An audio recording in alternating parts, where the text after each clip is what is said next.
لە چوارچێوەی هەوڵەکان بۆ جێبەجێکردنی ڕێکەوتنی ئەمنی نێوان ئێران و عێراق و لە درێژەی چالاکیە دیپلۆماسیەکانی ئەم بوارە فواد حسین وەزیری دەرەوەی عێراق گەیشتە تاران و لەگەڵ حسین ئەمیر عەبدوڵڵاهیان وەزیری دەرەوەی ئێران کۆبووەوە.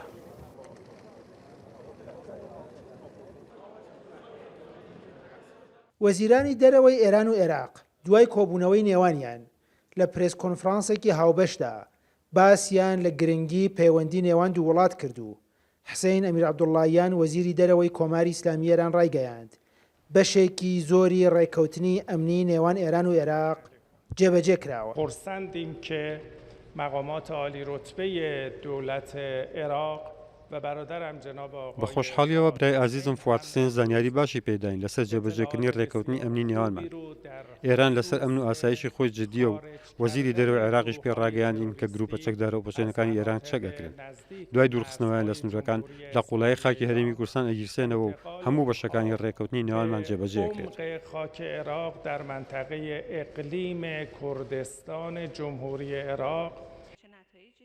هەروەها فواد حسین وەزیری دەرەوەی عێراق لەم پرێس کۆنفرانسەدا ڕایگەیاند ڕێکەوتنی ئەمنی نێوان ئێران و عێراق بە پێی دەستوری عێراق کراوە و تاوەکو دوو ڕۆژی داهاتووش بە تەواوی هەموو بەشەکانی لەلایەن حکوومەتی هەرێمی کوردستانەوە جێبەجێ ئەکرێت. وەزیری دەرەوەی عێراق هەروەها وتی چاوەڕوانیمان ئەوەیە ئێران زمانی هەڕەشە دژی عێراق و هەرێمی کوردستان بەکار نەهێنێت. ئێمە پابەندین بە چەکردنی و هێزانە ئەو گروپانە دەگوازرێنەوە بۆ شوێنێک لە ژێر چاودێری نەتەوەی گرتوەکان. هەر کێش و گرفتێک لە نێوان ئێران و عێراقدا هەبێت بە دانوستان چارەسەر دەبێت و پێویست بە هەڕەشەی بۆردومان و هێزی سەربازی بۆ عێراق و سەر هەرێمی کوردستان ناکات. ئێمە پابەندین و ئێرانیش دەبێت بەڵێن بدات زمانی هەڕەشە بەکار نەهێنێت.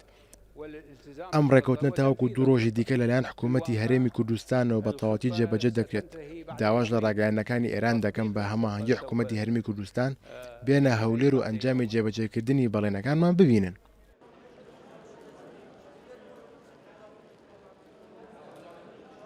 وەزیرانی دەرەوەی ئێران و عێراق دوای زیاتر لە 2 کاتژمێر دانوستان و گفتوگۆ لەو هۆڵەدا ڕایان گەیاند هەر کێشە و گرفتێکی نێوان ئێران و عێراق بە گفتوگۆ و دانوستان چارەسەر ئەکرێت چونکە پەیوەندی نێوان دوو وڵات پەیوەندیەکی استراتیژی و دوو وڵاتیش شەریک و هاوبەشێکی گرنگی یەکترن لە ناوچەکەدا.